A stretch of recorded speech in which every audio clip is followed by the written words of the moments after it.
Bonjour, merci de rester sur nos programmes et bienvenue au journal. Investiture hier du nouveau président de la République arabe d'Égypte, Abdel Fattah al-Sisi, qui a prêté serment devant la Cour constitutionnelle pour un mandat de 4 ans. Dans son serment, il s'engage à diriger le pays avec loyauté pour le bonheur de ses compatriotes. Parmi les invités de marque, le président de la République, Ibrahim Boubacar Keïta, envoyé spécial Amadou Sankaré, Brema Koulibaly.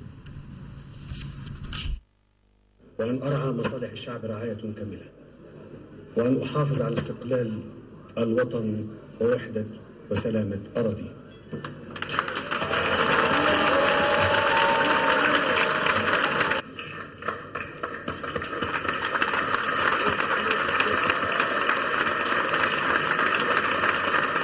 C'est devant la Cour constitutionnelle que le nouveau président de la République arabe d'Égypte, le maréchal Abdel Fattah al-Sisi, a prêté serment.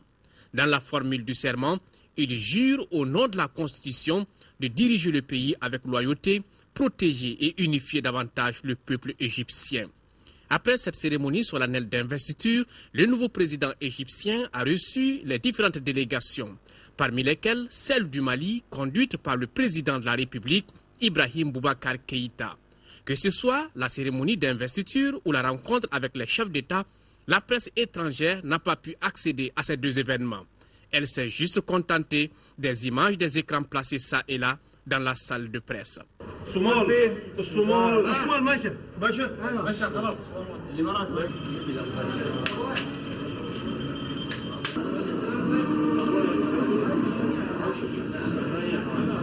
L'homme qui dirige désormais les destinées de l'Égypte a été vice-premier ministre ainsi que ministre de la Défense et commandant des forces armées. Le maréchal Abdel Fattah al-Sisi est marié et père de 4 enfants. Réputé très pieux, il connaît le Coran par cœur et parsème très souvent ses discours de citation islamique. L'ancien patron de l'armée égyptienne a été promu il y a de cela 4 mois au grade de maréchal. Il aura 60 ans révolus le 19 novembre prochain. Voilà, après le Caire où il a pris part à l'investiture du nouveau président égyptien, le chef de l'État Ibrahim Boubacar Keïta est arrivé en début de soirée hier à Doha au Qatar. Ibrahim Boubacar Keïta entame dans ce pays une visite officielle de 72 heures. Aujourd'hui, le chef de l'État doit prendre part à la 11e session du Forum États-Unis Monde Islamique. Le but de la rencontre est de promouvoir et d'expliquer davantage au monde entier les valeurs de l'islam. Le président de la République est accompagné, comme vous le voyez sur ces images, de certains membres du gouvernement et personnalités du pays. Au cours de son séjour, Ibrahim Boubacar Keïta devra également rencontrer l'émir du Qatar pour un tête-à-tête sur la coopération entre le Mali et le Qatar. Ibrahim Boubacar Keïta, président de la République, qui est donc à Doha au Qatar. Et puis l'éducation non formelle joue un rôle déterminant dans l'atteinte des objectifs du millénaire pour le développement. Dans cet élément, Lamine Tchekoura Koulibaly nous parle de l'éducation pour tous EPT, des couches déscolarisées et non scolarisées au Mali, des centres d'apprentissage fonctionnels appelés Balikoukalan et des centres d'apprentissage féminin ou GAFé. Visite de terrain à Ségou Sinzana et Kouchala.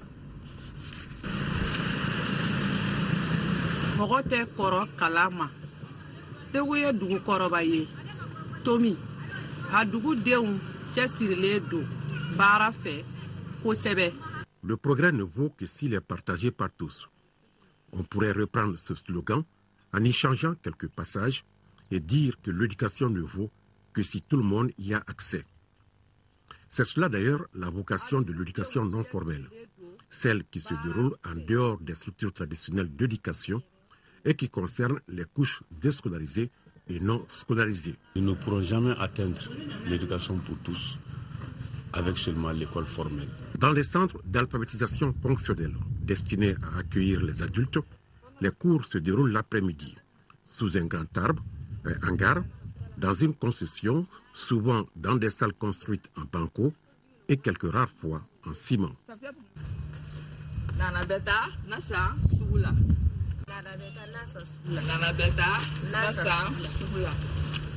Nous avons formé aujourd'hui des auditeurs qui sont devenus des professeurs au lycée en langue nationale. Et même la pluviométrie, ce sont les auditeurs qui sont des relais maintenant, ils ont des instruments pour mesurer tout ça là.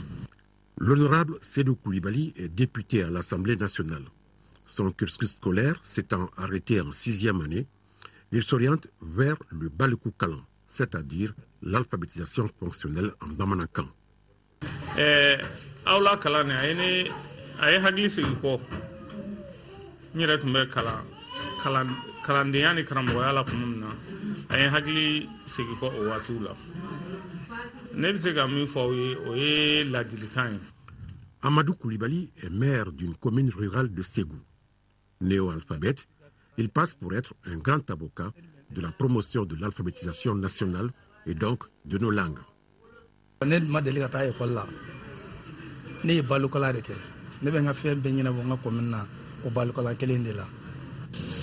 avons mesuré l'impact réel du centre sur l'économie locale. Les néo-alphabètes sont en train petit à petit d'intégrer le système formel. Nous avons rencontré des animatrices qui ont été formées dans les centres d'alphabétisation et qui sont devenues aujourd'hui des institutrices ou des professeurs au niveau du lycée. En langue nationale. Il y a aussi les relais. Les relais, c'est ceux qui sont restés dans les villages et qui sont devenus des appuis pour les services décentralisés. Ces relais-là aident les services d'impôts, les services de vaccination à mieux gérer leur agenda sur le terrain.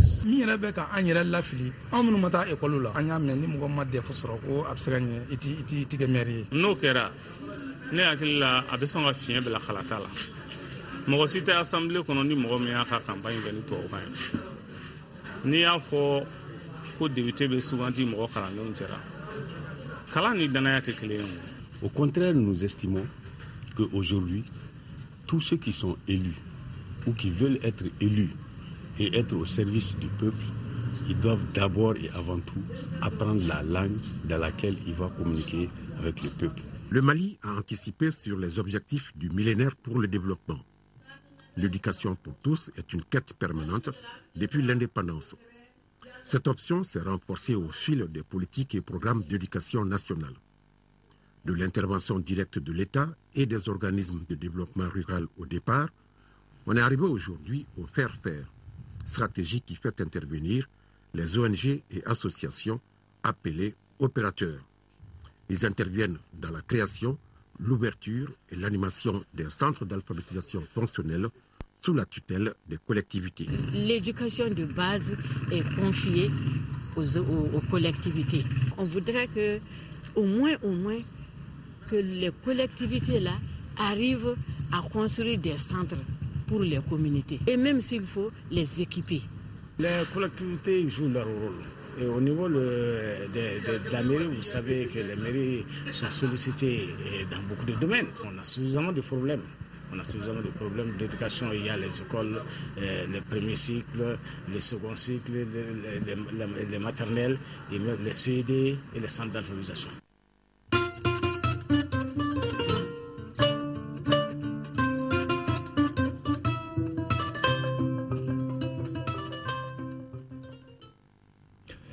La réconciliation nationale et la paix au Mali, c'est le thème de la 9e édition de la journée culturelle, scientifique et sportive des étudiants soninké. Une journée qui vise à faire la promotion de la culture soninké. L'ouverture était présidée par le ministre des Maliens de l'extérieur, parrain de l'événement. Reportage de Batraoré.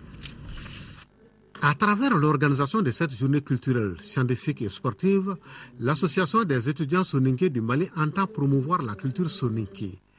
Les étudiants soninké sont convaincus que la culture est la première référence de toute civilisation. C'est une journée qu'on organise chaque année. Cette année, c'est la 9e édition. Alors, c'est une journée au cours de laquelle tous les étudiants soninké, sympathisants du Mali, se retrouvent pour partager en matière de diversité culturelle.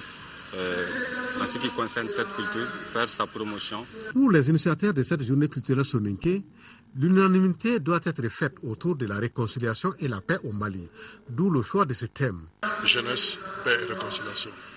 Nous avons trouvé que cela est tout à fait pertinent, qu'aujourd'hui que la jeunesse elle-même ait conscience de son rôle vis-à-vis de cette question assez épineuse pour nous aujourd'hui est tout à fait louable.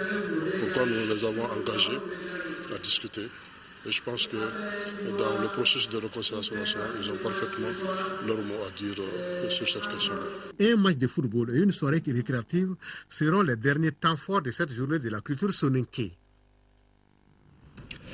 Redynamiser les activités artistiques et culturelles au sein des établissements scolaires, c'est l'objectif d'une journée de citoyenneté organisée samedi dans la cour de l'école Fa Keita à Pelengana, initiée par la direction régionale de la jeunesse en partenariat avec le groupe scolaire et l'ONG, groupe d'animation Action au Sahel.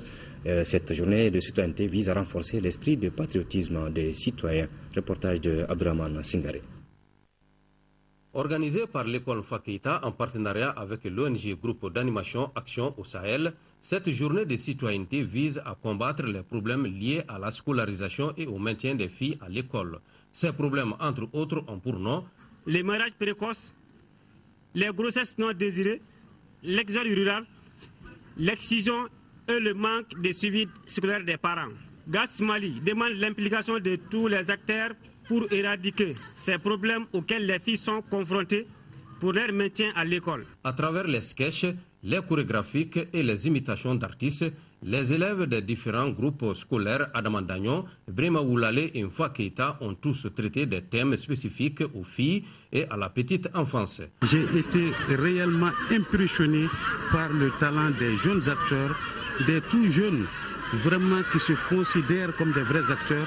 Ils étaient dans tout leur état d'acteur, c'est ce qui m'a beaucoup impressionné. Nous avons voulu implanter, cultiver l'éducation citoyenne au niveau de l'école Fa Keita. Mais nous comptons étendre la citoyenneté au niveau de l'ensemble des écoles de Ségou. À l'issue de cette journée, les écoles de Fa Keita, Adamandagnon et Brema Woulale ont reçu respectivement les premiers, deuxième et troisième prix. Auparavant, le responsable de la commune rurale de Pelengana avait salué cette initiative. Nous restons dans la région de Ségou pour dire que la mobilisation des ressources financières des collectivités territoriales était le thème d'un atelier d'échange organisé samedi dans la cité de Balanzan par l'association des municipalités du Mali AMM en collaboration avec ses partenaires. Cet atelier avait pour but la mise en œuvre du plan d'action commun sur la mobilisation et la gestion des ressources financières des collectivités territoriales de la région de Ségou. Toussou Sangaré. Il s'agit à travers cette initiative de l'Association des municipalités du Mali de favoriser d'une part l'opérationnalisation des stratégies de mobilisation des ressources et d'autre part d'anticiper sur les difficultés d'interprétation des textes afin d'aboutir à une meilleure suivi des ressources financières. Notre objectif est d'améliorer le recouvrement des impôts et taxes afin de faire face aux différents problèmes que vivent les collectivités. Échanger les expériences que les différentes collectivités pratiques dans leur localité et également échanger avec les acteurs des finances, les perceptions, le trésor, afin que chacun essaie de s'y mettre et également clarifier le rôle des acteurs dans la mobilisation.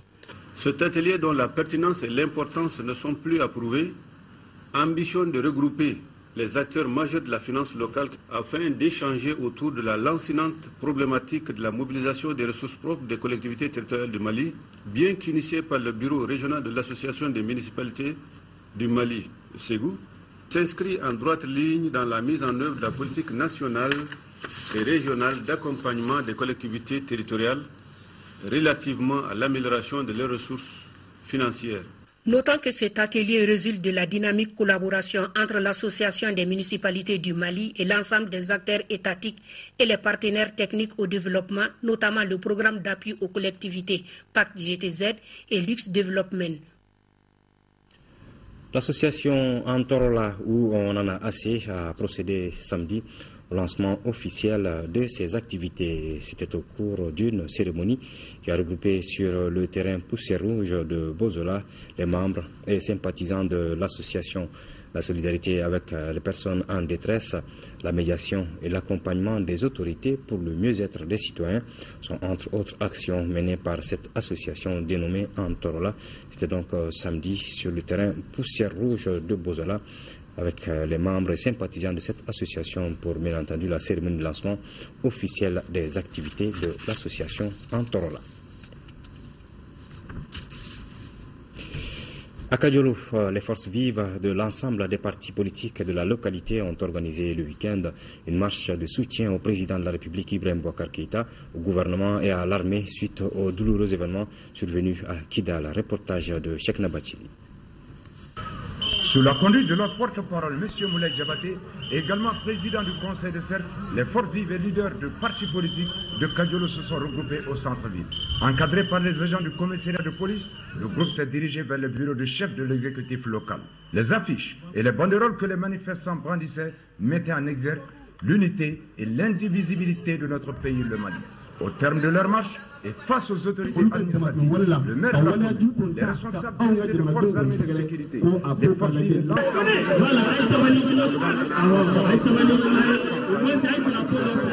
visant le rétablissement de l'intégrité de notre pays. Convaincu que le Mali reste et demeure un pays uni, laïque et indivisible, l'armée malienne reste le garant de l'intégrité du territoire national, que le gouvernement du Mali soucieux de l'intérêt des Maliens où qu'ils se trouvent, a toujours œuvré pour la réconciliation et la paix dans le respect des engagements internationaux auxquels il a souscrit au nom du peuple souverain du Mali.